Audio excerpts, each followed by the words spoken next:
மண்ணு கீழே இருந்து செம்மண்ணுக்கு கீழே 10 அடி கீழே போச்சுன்னா இது மாதிரி பாறைகள் தான்.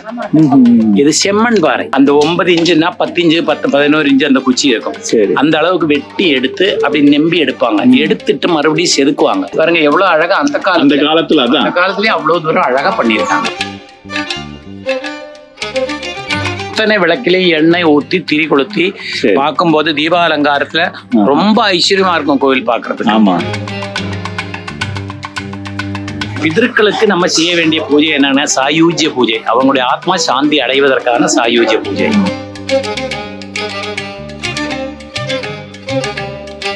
இது ஒன்று திரேதா யுகத்திலே பிரதிஷ்டை பண்ணதுதான் ஐதீகம்.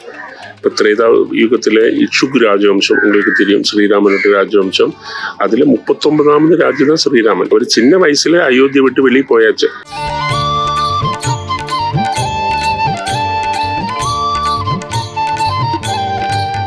வணக்கம் கோ டெம்பிள் வியூவர்ஸ். இறைவனோட அருளால நீங்க எல்லாரும் நலமா இருக்க இறைவனை பிரார்த்திக்கிறேன். இன்னைக்கு நம்ம கேரளா சீரீஸ்ல தான் இருக்கிறோம். கேரளாக்கு வந்திருக்கோம்.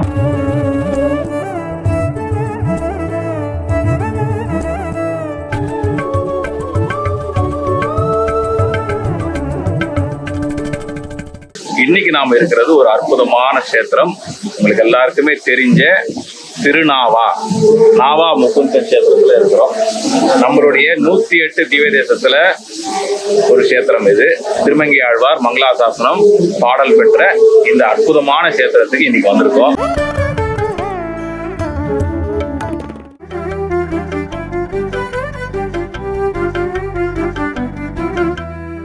இருந்து ரெண்டுமே தெரியுது பாருங்க. அந்த பக்கம் தாண்ட வேண்டாம், ஏன்னா இது வந்து அஸ்தி நிமஞ்சனம் பண்ணக்கூடிய இடம். சரிங்க. ஸோ பிரம்மா கோயில், அதுக்கப்புறம் மகாதேவர் சிவன் கோயில் இல்லைங்களா? சிவன் கோயில். அஸ்தி நிமஞ்சனம் பண்றாங்க. அஸ்தி இறந்து போனவங்களோட அஸ்தி அக்னியில இருந்து எடுத்து வருவாங்க இல்லையா, அந்த அஸ்தியை வந்து நம்ம வந்து ஆத்துல வந்து கரைப்பாங்க. இது அதுக்கு அதே மாதிரி ஆத்துல கரைக்கக்கூடிய இடம். அதுதான் மலையாளத்துல எழுதி இருக்கு, அஸ்தி ஸ்தாபன கடவு.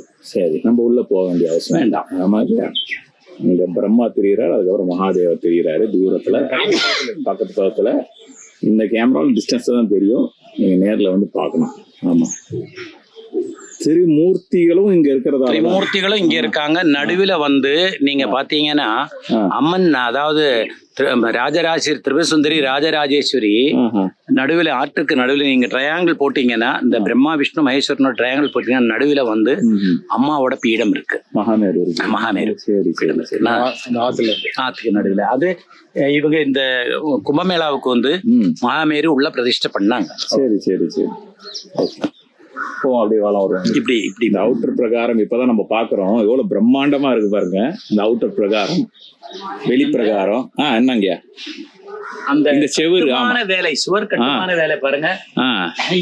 இந்த கல்லு ஆனது மண்ணு கீழே இருந்து செம்மண்ணுக்கு கீழே. சரிங்க.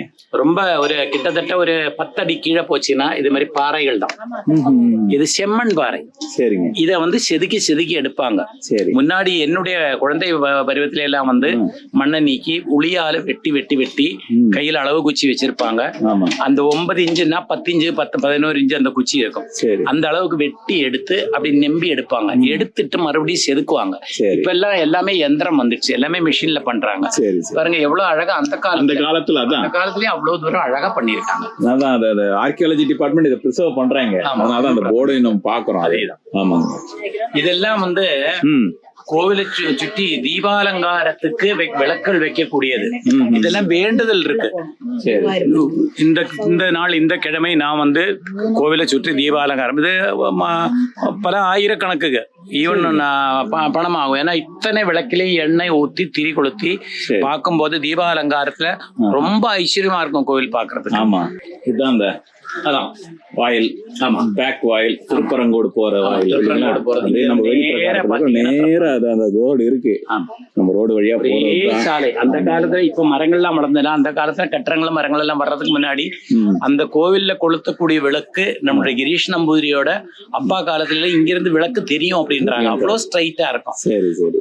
மார்க்கண்டேயன் அப்ப எப்படி போயிருப்பாருன்னு கொஞ்சம் யோசிச்சு பாருங்க. மார்க்கண்டேயன் போற வழியில வழி மறைச்சு நின்ன ஆலமரம் பிளந்து அவருக்கு நடுவில் வழி விட்டு கட்டுச்சுன்னு சொல்லி சொல்றாங்க. சரி. ஏன்னா இந்த எரும மாடு அதுக்குள்ள போய் எருமக்கடை அதுக்குள்ள போய் அவர் அங்க போய் சேர்றதுக்குள்ள சிவபெருமானோட பாதத்தை வந்து இவரு போய் கட்டி பிடிக்கிறோம் அப்படின்னு ஓடுறாங்க. சரி.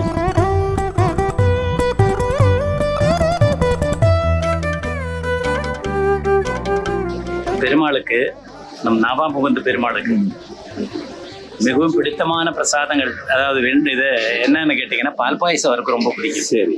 அதுபோல தாமரை மாலை, நெய் தீபம், பிதிரு தர்ப்பணம் பண்ணக்கூடியவங்க செய்ய வேண்டிய வழிபாடுகள், அதாவது வேண்டுதல்கள், பகவானுக்கு பால் பாயசம் நைவேத்தியம் பண்ணலாம் அப்படின்னு சொல்லி வேண்டிக்கலாம். தாமரை மாலை பகவானுக்கு ரொம்ப பிடித்தமானது. அதுக்கு மேல பிதர்களுக்கு நம்ம செய்ய வேண்டிய பூஜை என்னன்னா சாயூஜ்ய பூஜை, அவங்களுடைய ஆத்மா சாந்தி அடைவதற்கான சாயூஜ்ய பூஜை, இதுவும் செய்யலாம். நெய் விளக்கு, இது 4 தான் இங்கே மிக சிறப்பான வழிபாடுகள், கடவுளுக்கு நம்ம செய்ய வேண்டிய வழிபாடுகள். இதெல்லாம் ரொம்ப ஜாஸ்தி தொகை ஆகாது. இது எல்லாமே சேர்த்து பார்த்தீங்கன்னா ஒரு 450 ரூபாவுக்குள்ள இது அத்தனையும் முடிஞ்சு போயிடும். திலஹோமம் ஏற்கனவே நம்ம கிரீஷ் நம்பூதிரி அவர்கள் சொன்னாங்க இல்லையா, திலஹோமம். திலம் அப்படின்னா எள்ளு, திலஹோமம் தான் எள்ளிலால் செய்யக்கூடிய ஹோமம். எந்த பித்ருவுக்கும் பிதிரு கர்மங்களுக்கும் மிக தேவையான பொருள் எள்ளு. அதனால திலஹோமம் பகவானுக்கு மிக பிடித்தமான இது. இங்கதான் வந்து நமக்கு வந்து அந்த பிரசாத சீட்டு கொடுத்த உடனே இங்க வந்து நெய் பால் பாயசம் மற்ற வேண்டுதல்கள் என்னென்ன இருக்கோ அது இங்க தருவாங்க. நீங்க பணம் கட்டியிருக்கீங்க அன்னதானத்துக்கு? ஆமா, நாம அன்னதானம். சரி. தானத்தில் சிறந்தது அன்னதானம். மனிதன் போதும் என்று சொல்லக்கூடிய ஒரே ஒரு பொருள். பணம் கொடுத்தால் எந்த மனிதனாவது போதும் என்று சொல்வானா? அல்லது பொருள் கொடுத்தால் எந்த மனிதனாவது போதும் என்று சொல்வானா? போதும் என்று சொல்லக்கூடியது உணவு மட்டும்தான். அது தொண்டைக்கு மேலே சாப்பிட முடியாது இல்லையா?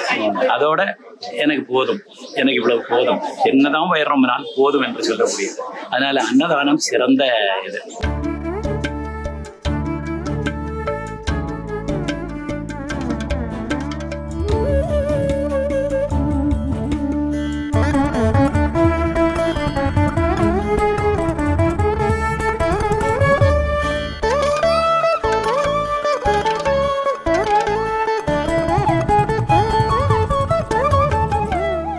இந்த நவாமுகுந்தன் சரித்திரம், இங்கே என்ன மாமாங்கம் நடந்ததும் அதுபோல இந்த நவாமுகுந்தன் கோயில் தொடர்பான சரித்திரங்கள் அத்தனையும் திரு கிரீஷ் திருமேனி அவர்கள் தற்போது நம்மளிடம் விளக்குவார்.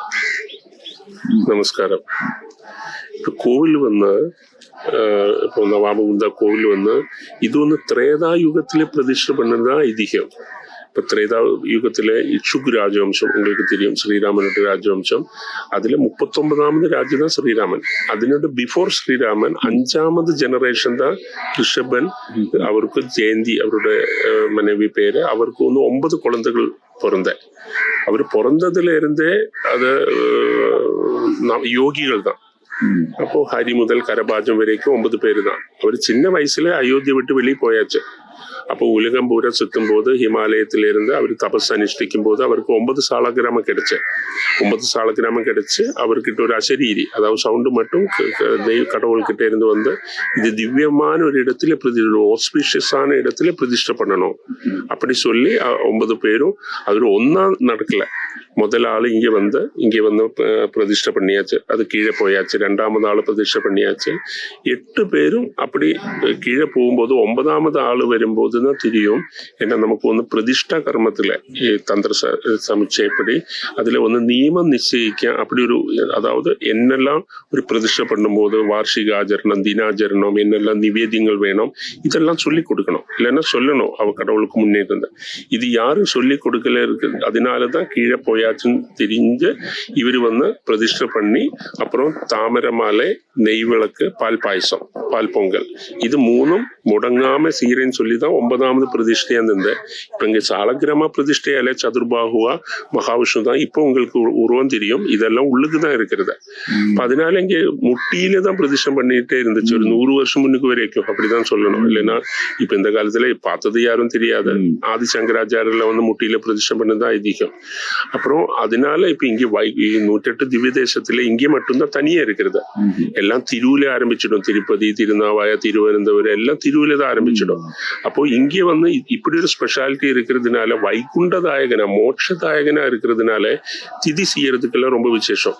இங்கே பஞ்ச பாண்டவர் வந்து திதி செஞ்சிருக்குது ஐதீகம், பரசுராமன் வந்து திதி செஞ்சிருக்குது ஐதீகம், சத்திர நிகிர எல்லாம் முடிச்சு அவருக்கு கதி கிட்டாம. அப்ப தெக்கன் காசின்னு இருக்கக்கூடிய ஒரு பேரும் இருக்கிறது. இப்ப இங்கே வந்து இப்போ தரப்பணம் எல்லாம் செய்யறது 365 நாளும் நம்ம செய்யறது உண்டு. இங்க அதுக்குள்ள ஆளுங்கள் சொல்லி கொடுக்கக்கூடிய ஆளுங்கள் இருக்கிறது. இங்க வந்து லேடிஸுக்கும் செய்யலாம். பின்ன அப்பா அம்மா இருந்தாலும் நமக்கு வந்து இப்ப நிறைய இடத்துல அப்படி இருக்கிறது. அப்படி இல்லை. இங்கே உள்ள சிஸ்டம் படி நமக்கு வந்து 7 ஜெனரேஷன் பின்னுக்கு அது செய்யறதுக்குள்ள வாய்ப்புகள் இங்க வந்துச்சுன்னா இருக்கிறது. ஏன்னா இங்கே உள்ள ஸ்பெஷாலிட்டி என்னன்னா, பிரேதங்களை பிதிர்களாக்கி உயர்த்தி பலி போடுறது. பிரேதங்களுக்குள்ள பலி இல்லை, பிரேதங்களை பிதிர்களாக்கி உயர்த்தி. அதனோட மீனிங் என்னன்னா ஐயா சொல்லி கொடுத்துடும். அப்படி செய்யறதுதான் இங்க உள்ள ஸ்பெஷாலிட்டியே. அப்போ இதெல்லாம் செஞ்சு முடிச்சு அப்புறம் திலகவனம் சாயுஜ பூஜை செஞ்சு, ஏன்னா மோட்சம் கிடைக்கணும்னா நமக்கு வந்து துரிதங்கள் போகணும். அதுக்குதான் திலகவனம் சாயுஜ பூஜை எல்லாம் செய்யறது. துரிதங்கள் எல்லாம் போய் ஒரு நெக்ஸ்ட் பர்த்துக்காக அந்த சோலை நம்ம வந்து ரெஜுவினேட் பண்றது. அது அப்புறம் மகாவிஷ்ணு கிட்ட சேர்க்கிறது. அப்ப இப்படி எல்லாம் இருக்கும்போது அப்போ பின்ன இங்க வந்து திருமூர்த்தி சங்கமம் பார்த்தா அந்த சைடுல பிரம்மா கோவிலும் சிவன் கோவிலும் இருக்கிறது. பிரம்மா கோவில் அங்கே வந்து தாபசன்னூர்னு சொல்லி, இப்ப தவனூர்னா பேரு, ஒரிஜினல் பேரு தாபசன்னூர் தான். பரசுராம நிர்தேச பிரகாரம் அங்கே வச்சுதான் பிரம்மா வந்து லோக நன்மைக்காக யாகம் செஞ்சது. அப்போ இங்க உலகத்துல இங்கே மட்டும்தான் ஒரு பிரம்மா கோவில் அவர் வந்து தனி பிரதிஷ்டையா பரிவார பிரதிஷ்டையா இருக்கிறது. இப்ப நார்த்ல எங்கேயோ இடத்துல ஒரு பிரம்மா கோவில் இருக்கு கேள்விப்பட்டு இருக்கிறது, வேற எங்கேயும் இல்ல. இப்படி ஒரு அதாவது ஃபுல்லா அமைப்பா இங்கே மட்டும்தான் இருக்கிறது. அப்ப திரிமூர்த்தி சங்கமம் இருக்கிறதுனாலேயும் இப்படி. அப்ப அதனால ஒரு டைம்ல இப்போ யாகம் நடந்த டைம்ல சப்த நதிகளும் இப்போ பாரத புழான்னு பேரு இன்னும் பாரத புழை தான்.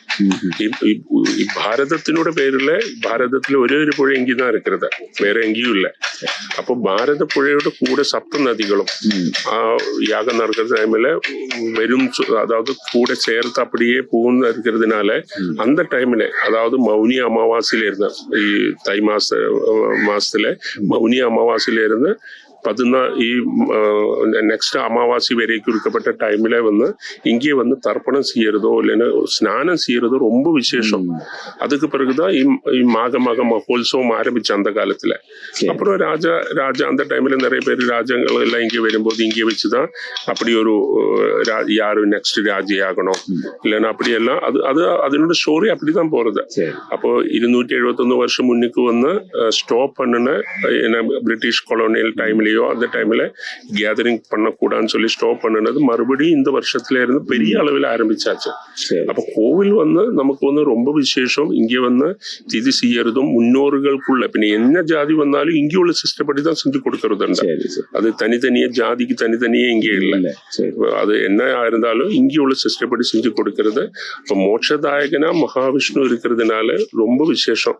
அப்புறம் மகாலட்சுமிக்கு வந்து நமக்கு வந்து இப்ப விஷ்ணுக்கு வந்து பிரதானமா இப்ப சந்தான சுக்த புஷ்பாஞ்சலி அதுவும் ரொம்ப ரொம்ப விசேஷம். சந்தானம் கிடைக்கிற ஆளுங்களுக்கு வந்து இங்க நிறைய பேருக்கு வந்து அதனுள்ள வேண்டிக்கை வச்சு இங்கே வச்சு அன்னப்பிராசம் செய்யறேன்னு பிரார்த்தனை பண்ணி நிறைய பேருக்கு குழந்தைகள் வந்து இருக்கிறது. அப்புறம் கல்யாணம் பண்ண அதாவது தடங்கள் இருக்கக்கூடிய ஆளுங்களுக்கு மகாலட்சுமிக்கு மலர் நெல் பொறி வச்சு பற செய்யறது, அப்புறம் தாலி அங்கே சமர்ப்பணம் பண்றது, இதுவும் ரொம்ப விசேஷமா நிறைய பேருக்கு அதனோட பலம் கிடைச்சிருக்கிறது. இதுல திருமேனி சொன்ன ஒரு வார்த்தை நான் தமிழாக்கம் பண்ணி சொல்றேன். அதாவது நெல்பொரி பற அப்படின்ற வார்த்தை சொன்னார் இல்லையா? இந்த பற என்ற வார்த்தை என்னன்னு கேட்டீங்கன்னா மரக்காணி. நம்ம வந்து நெல் அளப்போம் இல்லையா, நெல் அரிசி தானியங்கள் அளக்கிறதுக்கான மரக்காணி தான். அதாவது சின்னது நம்ம வந்து சின்ன சின்ன பாத்திரங்களை நம்ம வந்து தமிழ்ல சொல்லுவோம் இல்லையா, ஆழி உரக்க அப்படின்னு சொல்லி நாழி. இது வந்து சின்ன நாழின்றது வந்து சின்ன பாத்திரம். அந்த மாதிரி அதுக்கு அடுத்த பாத்திரம் இடங்கழி அப்படின்னுவாங்க. அதுக்கு அடுத்தது வந்து பரா. இந்த பரான்றது வந்து ஒரு மரத்தினால் செய்யப்பட்ட மரக்காணி. அதுதான் அந்த ஒரு மரக்காணி நிறைய நெல்பொரி பகவதிக்கு நெல்பொரி தானம் பண்றேன் அப்படின்னு சொல்லி சொல்றதுதான் திருமேனி சொன்னது பொரி நெல்பொரி தானம் அப்படின்றது. இங்க அந்த நெல்பொரிக்கு மலையாளத்துல மலர்ன்னு சொல்லுவாங்க, மலர் பரிசு. இங்கே நிறைய பேருக்கு வந்து உலகத்துல எல்லா இடத்துலயும் நமக்கு ஆளுங்கள் இருக்கிறது. அப்போ இங்க வர முடியல, இந்த வாட்டி இது செய்ய மேக்சிமம் வரதான் செய்யணும். முடியலனாலும் இங்க ஆன்லைனா புக் பண்றதுக்குள்ள சௌகரியம் இப்ப பக்கத்துல ஆரம்பிச்சிருக்கிறது. டெம்பிள் வெப்சைட்ல ஏறி அதனுடைய என்ன பூஜைகள் எல்லாம் ஆன்லைனா புக் பண்ணுனா இது இங்கே நடக்கிறதுக்குள்ள ஏற்பாடு இப்போ ஒரு பக்கத்துல ஒரு 4-5 வருஷமா இப்ப ஆரம்பிச்சு வச்சிருக்கிறது. ஓகேங்க. இப்போ அற்புதமா ஐயா சொன்னாருங்க, அது ஆன்லைன்லயும் இருக்கு, நீங்க புக் பண்ணி வரணும். இப்ப தென்னக காசின்னு நம்ம இத சொல்றதால காசிக்கு போக முடியாதவங்க இந்த நம்ம திருநாவா நேரடியா வரக்கூடிய ஆளுங்களுக்கு வந்து புக் பண்ணி வரணும் தேவையில்லை. இங்க வந்த பிறகு இப்போ திதியெல்லாம் செய்யணும் புக் பண்ணலாம். இங்க வர முடியாத ஆளுங்களுக்கு வந்து இந்த வாட்டி வர முடியலன்னா, உடம்பு முடியாதனாலேயே ஏதாவது கஷ்டங்களால வர முடியலன்னாலும் மனசு கஷ்டப்பட வேண்டாம். ஆன்லைனா புக் பண்ணும்போது அது இங்க நடந்துடும். அப்புறம் நெக்ஸ்ட் இயர் வந்து நீங்க நேரடியா வந்து செய்யணும். இது எது இருந்தாலும் நமக்கு ஒண்ணு முன்னோர்களை மறந்து எதுவுமே செஞ்சு பிரயோஜனம் இல்லை. அப்போ ஒரு வாட்டியாவது இங்கே வந்து முன்னோர்களுக்கு நமக்கு 7 ஜெனரேஷன் ஞாதம் அஜாதம் தெரியாத ஆளுங்களும் இருக்கும். அவருக்காக பின்ன நம்மளோட பெட்ஸ் இருக்கலாம், எல்லாமே நம்ம சேர்ந்து இருக்கக்கூடிய ஜீவனுள்ள எல்லாருக்காகவும் அவருக்காக ஒரு மோட்ச பிராப்திக்காக இங்கே வச்சு செய்யறது வந்து அது வந்து ஒரு இண்டிவிஜுவலா ஒரு ஆளுக்கு மட்டும் இல்லை, இந்த உலகத்துக்கே ரொம்ப விசேஷம். சரிங்க, அற்புதமா கன்க்ளூட் பண்ணிக்கலாம். நீங்க இங்க வர வேண்டியது எப்படின்னு நீங்க சொல்லணும். இங்க வந்து எப்படி திருநாவாய வர்றதுக்கு 2 வழிகள். கர்நாடகா சைட்ல இருந்து வரதா இருந்தா திரூர் இறங்கிட்டு வரலாம். இப்படி பாலக்காடு சைட்ல இருந்து வர்றதா இருந்தா குட்டிப்புறம் இறங்கிட்டு வரலாம். ரயில்ல வரதா இருந்தா திருநாவாயில இருந்தோ குட்டிப்புறத்துல இருந்தோ திரூர்ல இருந்தோ குட்டிப்புறத்துல இருந்தோ உங்களுக்கு வந்து பேருந்து வசதியும் உண்டு, ஆட்டோ வசதியும் உண்டு, டாக்ஸி வசதியும் உண்டு. சரி, மிக வசதியானவர்கள் எங்களுக்கு ரயிலில் பயணம் செய்ய வேண்டாம், விமானத்தில் தான் வரணும் அப்படின்னா கரிப்பூர் விமான நிலையம், மலப்புரம் மாவட்டம், கோழிக்கோடு. அது ஆக்சுவலா இருக்கிறது வந்து கரிப்பூர் மாவட்டத்துல தான் உள்ளதான். கோழிக்கோடு விமான நிலையம்னு சொல்லுவாங்க, கரிப்பூர் விமான நிலையம். அது ஒரு பெக்யூலியர் வித்தியாசமான விமான நிலையம். அது டேபிள் டாப்னு சொல்லுவாங்க, ஒரு மலைக்கு மேல இருக்கக்கூடிய விமான நிலையம். அங்க வந்து கூட நீங்க அங்க வந்து சேரலாம். சரிங்க, இதான் வழி. எல்லாரும் வரட்டும், நம்ம பக்தர்கள்லாம் பயனடையட்டும். லோகா சமஸ்தா சுகினோ பவந்து. அதாவது திருமேனி ஒரு வார்த்தை சொன்னாரு, நல்லா கவனிங்க. இந்த உலகில இருக்கக்கூடிய எல்லோரும் நல்லா இருக்கணும்ன்றதுக்காகவே வந்து நம்ம வந்து தர்ப்பணம் பண்றது நமக்கும் நம்முடைய மூதாதையர்களுக்கும் மட்டுமல்ல, நம்முடைய நண்பர்கள், சுற்று வட்டாரம் தெரிந்தவர்கள், நம்ம வளர்க்கக்கூடிய ஆடு மாடுகள், இறந்து போன உயிருள்ள இறந்து போன அத்தனை பேருக்கும். நீங்க அதான் அவரு ஒரு வார்த்தை சொன்னார், ஞாதம் அஜ்ஞாதம். ஞாதம் மீன்ஸ் தெரிந்தது, அஜ்ஞாதம்னா தெரியாதது. தெரிந்தவர்களுக்கும் தெரியாதவர்களும் சேர்ந்து ஒரு யூனிவர்சல் பிரேயர் அது செய்யறது வந்து அவ்வளவு நல்லது.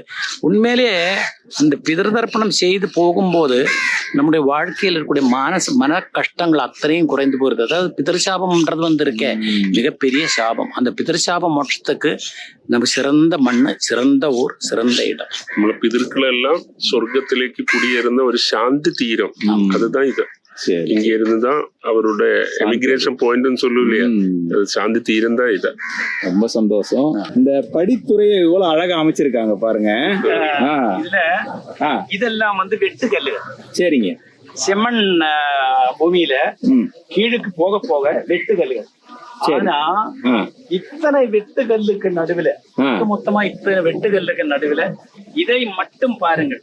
ஆமா, இதை மட்டும் பாருங்கள். இது கருங்கல். சரிங்க.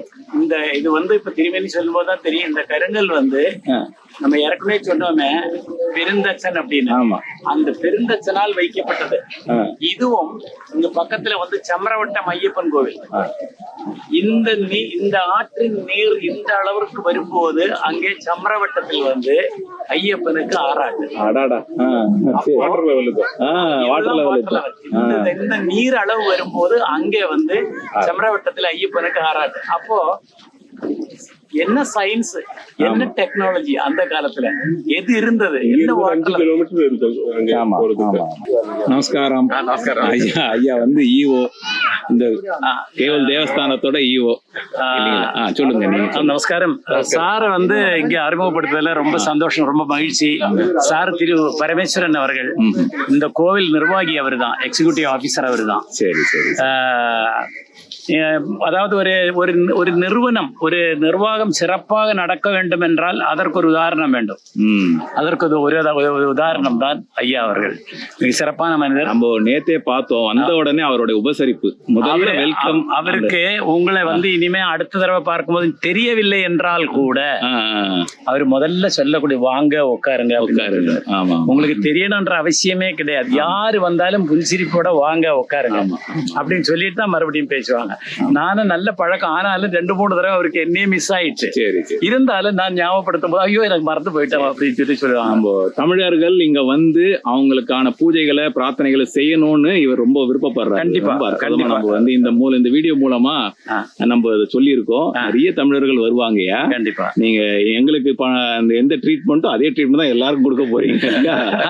இதுல வந்து அந்த இதுக்கு வந்து இங்க எந்த குறைபாடும் கிடையாது. கூடிய அளவுக்கு வந்து இங்க ஒவ்வொருத்தங்களும் சொல்லி தருவது நாம் புரிந்து கொள்ளக்கூடிய அளவு. ஏனென்றால் புரியாத அளவுக்கு இல்ல, புரியக்கூடிய அளவுக்கு வேகமா நிறுத்தி நிதானமா சொல்லக்கூடியவங்க. அதை விட என்னன்னு கேட்டீங்கன்னா, தமிழ் மக்கள் நிறைய பேர் வந்து போறாங்க. தமிழ் தெரிந்தவர்களும் இவர்கள் இருக்கிறாங்க, தமிழ் சொல்லி தரக்கூடியவங்களும் இருக்கிறாங்க. அற்புதமான சர்வீஸ். தேவசம் போர்டுடைய நம்பர், கெஸ்ட் ஹவுஸ் நம்பர் எல்லாமே நம்ம இந்த டிஸ்கிரிப்ஷன்ல கொடுப்போம். கண்டிப்பா நீங்க நிச்சயமா அதை பார்த்து தொடர்பு கொண்டு வரணும். கண்டிப்பா. ട്രസ്റ്റി കോഴിക്കോട് സാമൂതിരി രാജ ഈ ക്ഷേത്രത്തിന്റെ ട്രസ്റ്റി. இந்த கோவிலோட ட்ரஸ்டின்றது வந்து அரச பரம்பரை. சரிங்க. கோழிக்கோடு சாமூதிரி ராஜாக்களோட பரம்பரை. சரி. அவங்க பரம்பரையில வரக்கூடிய அரசர் தான் இந்த கோவிலுக்கு ட்ரஸ்டி. சரி. அது ஒரு இந்த மாமாங்கம் நடந்ததும் சாமுதிரி ராஜாக்களுக்கும், அதாவது இவர்களுக்கும் வள்ளுவ கோனாருக்கும் இடையில இருக்கக்கூடிய சண்டை நடந்ததெல்லாம் அது ஒரு தனி கதை. அது மிகப்பெரிய கதை. அது வந்து இன்னொரு நாள் வந்து நம்ம வந்து விளக்கமா வந்து அதை பற்றிய விவரம் சொல்லுவோம். டெய்லி ஒரு 3000-5000 பேரு டெய்லி இங்க திதியெல்லாம் செய்யறதுக்கு வருதுண்டு. கோவில் தேவஸ்தானத்துல இருந்து எல்லாருக்குமே மார்னிங் டிஃபின். மார்னிங் 11 மணி வரைக்கும் யாரு வந்தாலும் அது இட்லி, உப்புமா, மாறு எல்லாம் என்ன வேணாலும் காலையில இங்க இருந்து டிஃபின் கொடுக்கறது உண்டு. அது ஒரு 10-20 வருஷமா ஆரம்பிச்சு காலையில உள்ள ஃபுட் இங்க கொடுக்கறது உண்டு. எல்லா சௌகரியம், இப்ப தங்குறதுக்கு ரூம் எல்லாமே இங்க இருக்கிறது. சரி, ரொம்ப சரி, ரொம்ப சந்தோஷம்.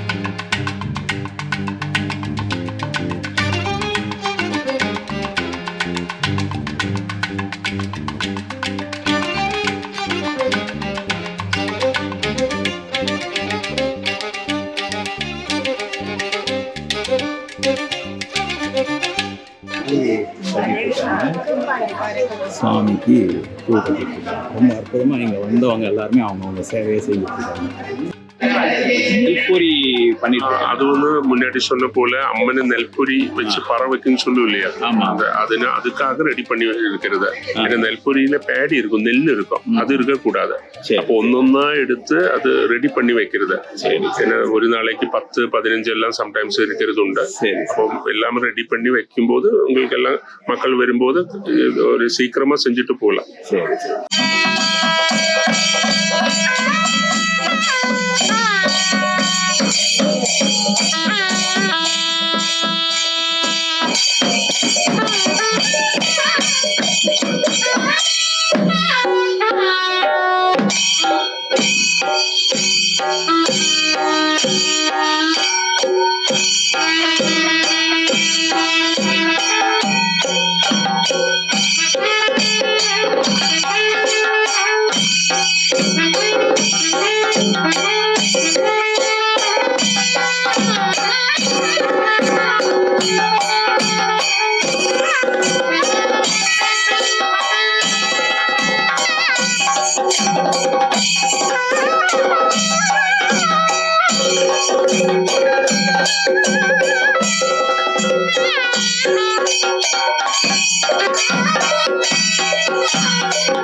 ரொம்ப நன்றி. திருமேனி இவ்வளவு தூரம் நமக்காக வந்து திருநாவாயிலே இருந்து நமக்காக சொல்லியிருக்கிறாரு. தர்மத்துக்காக கலாச்சாரத்துக்காக வாழ்ந்துட்டே இருக்கணும். விவேகானந்த சுவாமி சொன்ன போல பாறை மேல ஒரு கோடு போட்டாவது இருந்து போகணும். நம்ம ஏதாச்சும் சொசைட்டிக்கு திருப்பி கொடுக்கணும். அதுக்காக ஐயா பிரதர், பெரிய பிரதர் போல இப்போ நீங்க எல்லாருமே சேர்ந்து நமக்கு மக்களுக்கு நன்மை. இப்போ எல்லாருமே மனசு கஷ்டப்பட்டுட்டே இருக்கிறது. அவருக்கு ஏதாச்சும் ஒரு சாந்தி, ஒரு சந்தோஷம், ஒரு நிம்மதி கிடைக்கணும்னா அதனோட வழிதான் நம்ம சொல்லி கொடுக்கறது உங்க சேனல் மூலமா. அது பார்த்ததே ரொம்ப ரொம்ப சந்தோஷம். இப்படிப்பட்ட ஒரு 10 பேராவது இருந்துச்சுன்னா உலகமே மாறிடும். எல்லா சப்போர்ட்டும் நம்ம இந்த கோவில்ல இருந்தும் இங்க இருந்தும் எல்லாம் நம்ம மனசுக்குள்ள இருந்து சொல்றேன். ரொம்ப ரொம்ப சந்தோஷம். ரொம்ப சந்தோஷம். அப்போ இப்படிதான் இந்த பாதையில தான் அங்கிருந்து மார்க்காண்டேன் இந்த பாதையில தான் வந்து சிவனை பார்க்கறதுக்கு வந்தேன். நமக்கு கோவிலுக்குள்ள போகல. பாருங்க, அந்த இங்கிருந்தே பார்த்தா உங்களுக்கு தெரியும். கஜபிருஷ்டம்னு சொல்றாங்க பாத்தீங்களா? பின்பக்கம் அந்த வளைவ யானையின் பின்பகுதி மாதிரி, கஜத்தின் பின்பக்கம்.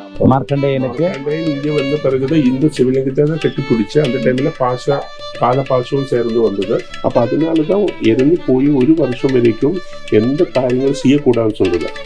1 வருஷம் வரைக்கும் கைலாச பத்திரத்துல இருந்து அவருக்கு அங்கே இருந்துதான் வைகுண்டத்துல போறது. அப்படிதான் சாஸ்திரம்.